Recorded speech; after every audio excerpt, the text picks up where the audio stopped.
अस्सलामुअलैकुम। Welcome to my channel दिलचस्प कहानियाँ। मोर अपडेट्स के लिए हमारे चैनल को सब्सक्राइब करें और नोटिफिकेशन आइकन प्रेस कर दें। तो चलिए कहानी शुरू करते हैं। अब तुम कॉटेज में वापस नहीं जाओगे, मैं आज ही तुम्हारी रवानगी का बंदोबस्त कर रहा हूँ।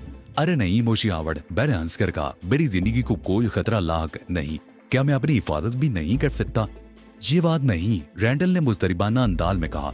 मामला इस कदर वो इसरार है कि बेई तो अकल ही खब होकर रह गई है। कोई हमारे मंसूबे को सबूताज करना चाहता है। पोजीशन ये है कि कल तक मैं इस जजीरे को महफूज तरीन मुकाम तस्वुर करता था, लेकिन कल रात जो वाकया पेश आया है उसने मुझे हिला कर ही रख दिया है। बनाए ये नामुमकिन मालूम होता है कि कोई अजनबी इस जजीरे पर भी कदम रख सके, और ये तो समझ में आने वाली बात ही नहीं कि किसी को तुम्हारे बारे में इल्म हो जाए। यकीनन मेरा ही कोई आदमी गद्दारी का मुर्तकिब हुआ है और ये काम बड़े मुनद्दम तरीके से हुआ है। क्या तुम मेरी परेशानी का अंदाजा नहीं कर सकते?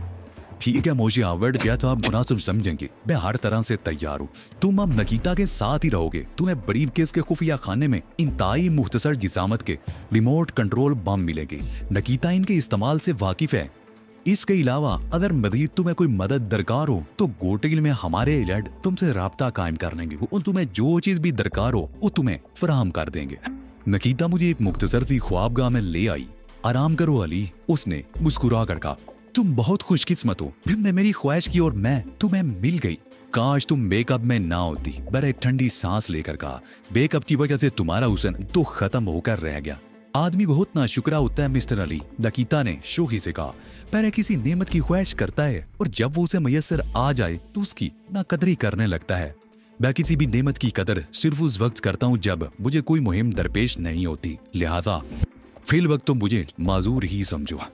मैंने आंखें खोलकर हैरत से इधर उधर देखा। मैं एक पुरतकल्लुफ बेड पर दराज था और मेरे बराबर नकीता मौजूद थी और तहरीर के मेकअप में ही थी। वो ख्वाबगाह तो नहीं थी, ये तो कोई और जगह थी। होटल का कमरा मालूम होता था और जैसे ही मैंने दूसरी तरफ सर घुमाया मेरे ख्याल की तस्दीक हो गई। बेड साइड टेबल पर रखे हुए गिलास पर होटल का नाम कुंदा था, जिसे पढ़कर मैं हैरान रह गया। ये तो होटल के होटल का नाम था। मैंने बड़ी तेजी से बेड छोड़ दिया और जल्दी से कमरे की तलाशी ले डाली। अलमारी में मेरे और नकीता के मलबूसात थे और ब्रीफ केस भी था, जिसके अंदर मेरे और तहजीब के पासपोर्ट भी मौजूद थे। ये वही पासपोर्ट थे जिस पर हम 6 माह कबल गोटे हिल आए थे। मैंने पासपोर्ट खोलकर देखे तो मालूम हुआ कि हम जिस रोज गोटे हिल आए थे उसी रोज की फ्लाइट से इराक वापस चले गए थे और उसके बाद अब गोटे हिल आए थे। पासपोर्ट पर लगी हुई इमिग्रेशन की मोहरें भी यही जाहिर कर रही थी। मैंने अलमारी बंद की और वापस बेड पर आकर बैठ गया। मैं तो उस जजीरे पर था और नकीता के साथ था।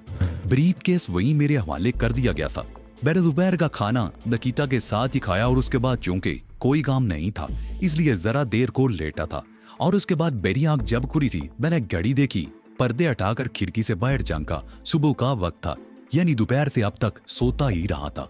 लेकिन हैरानकुन बात ये थी कि आखिर हमें आलम बेहोशी में यहाँ मुंतकिल किस तरह किया गया था। और फिर पासपोर्ट पर लगी हुई इमिग्रेशन की मोहरें। नकीता ने करवट ली और फिर आंखें खोल दी। सुबह बखैर अली, उसने कहा। वो उसे मालूम था कि ये सुबह का वक्त है। वो चादर हटाकर उठ बैठी और मुझे उसकी तरफ से नजरें हटानी पड़ी।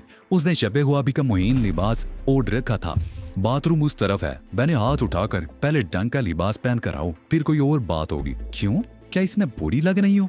नकीता ने ढिला कर कहा और मैं उसे खुशमगीन नजरों से घूरने लगा। मैंने तुमसे कहा था ना कि जब मुझे कोई मुहिम दरपेश होती है तो मैं किसी नेमत की कदर नहीं कर सकता। नकीता ने मेरी बात का बिल्कुल बुरा नहीं माना और खामोशी से उठी और अलमारी से एक जोड़ा निकालकर बाथरूम की तरफ बढ़ गई। मैंने फोन का रिसीवर उठाकर रूम सर्विस को नाश्ते का ऑर्डर दे दिया। 5 मिनट के अंदर दरवाजे पर दस्तक हुई। दस्तक सुनकर मैं हैरान रह गया। ऑर्डर की तामील होने में कम से कम 15 मिनट तो लगने चाहिए थे। आखिर ये लोग कितनी तेज सर्विस करते हैं। कम इन, मैंने ऊंची आवाज में कहा। दरवाजा खुला और नीले सूट में मलबूस एक सूख और सफेद बजिया शख्स अंदर दाखिल हुआ।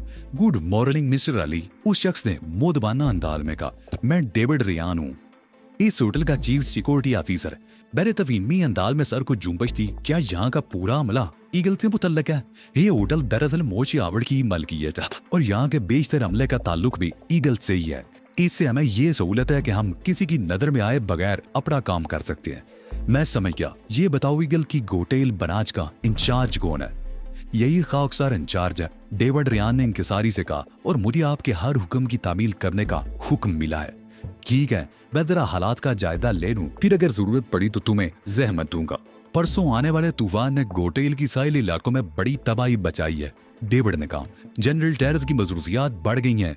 वो बताते खुद इमदादी कार्रवाइयों की निगरानी कर रहा है।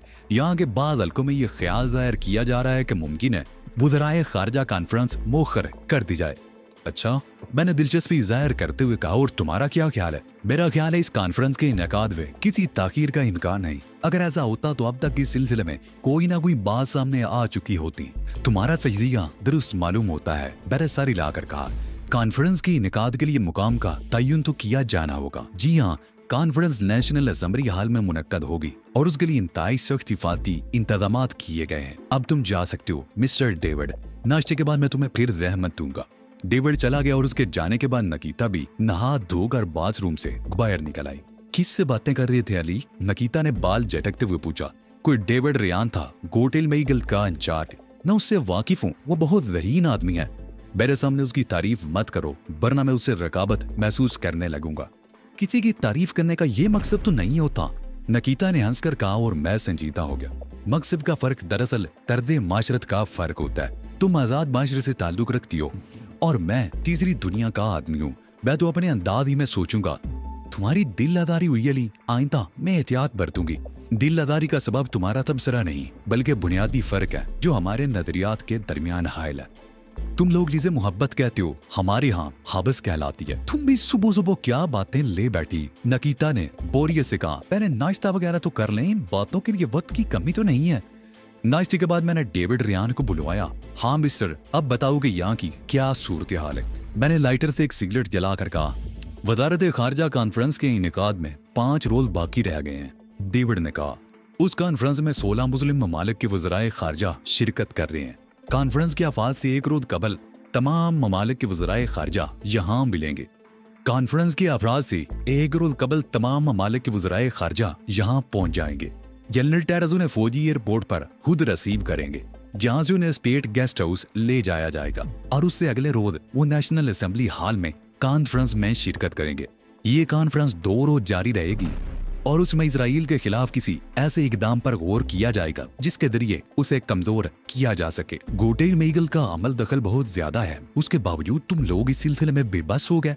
इसकी क्या वजह है? मैंने कहा, इसकी बुनियादी वजह यह है मिस्टर अली कि अवालती इंतजामात फौज के सुपुर्द है और फौज में हमारा जरा भी अमल दखल नहीं है। ये चीज तो वाकई ही मसला बनेगी। मैंने तशवीश से कहा, मैं यहाँ से जाकर जायजा लेता हूँ। मुमकिन है कोई सूरत निकल आए, मुमकिन है कोई सूरत ना निकले। ये भी मुमकिन है कि मुझे इस मिशन की तकमील के लिए कुछ खास चीजों की मदद की जरूरत पड़ जाए।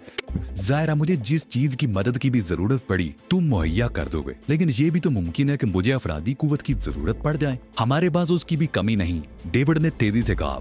इस रात गोटेल में 250 के करीब अफराद मौजूद है जो एक इशारे पर हर किस्म की मदद करने के लिए हाजिर होंगे। मुझे तो किसी मखसूस किस्म के फर्द या अफराद की जरूरत होगी। यह तयन कैसे होगा कि मेरे मतलूबा अफराद कौन कौन से है?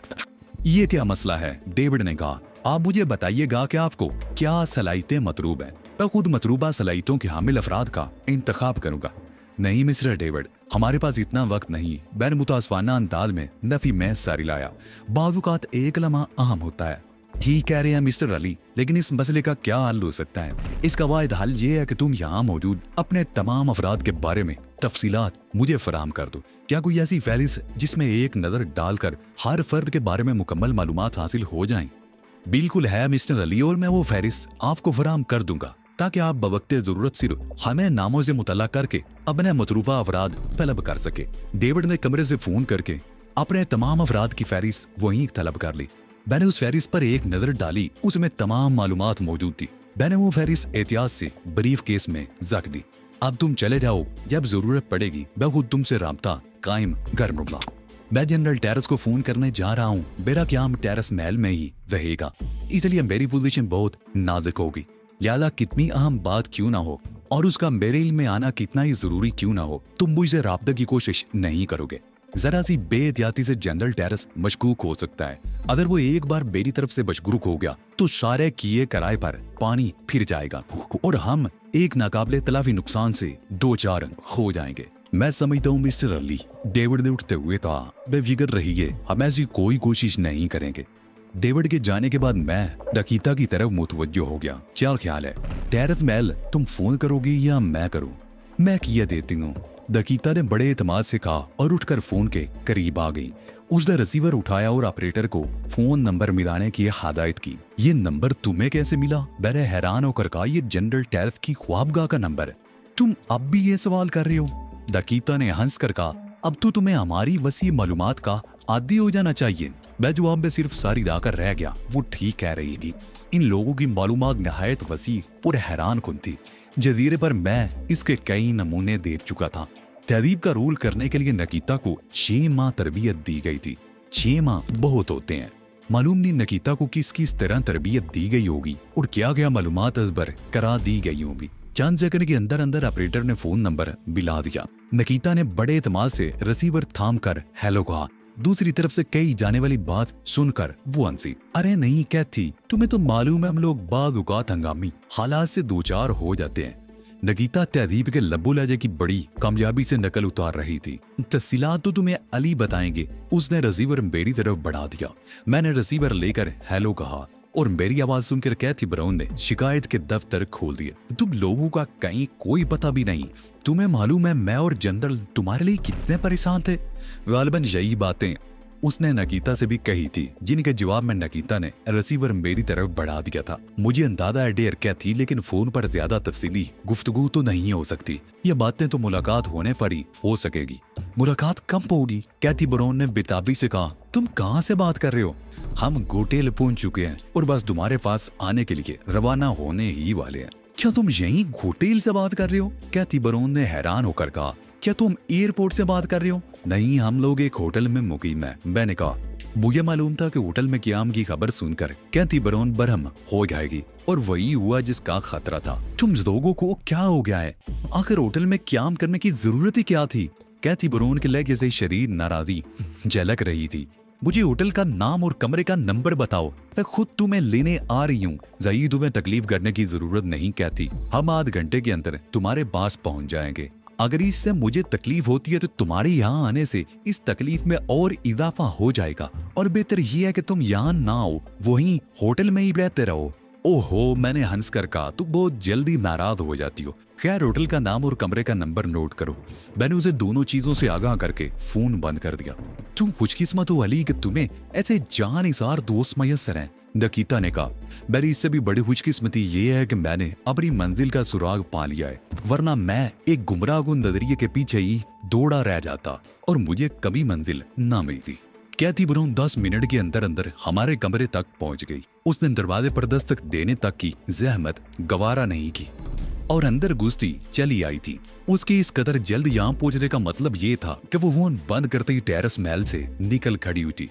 वैसे भी होटल से टेरेस महल ज्यादा फासले पर नहीं था। कमरे में दाखिल होते ही कैथी और नकीता बगल गिर हो गई।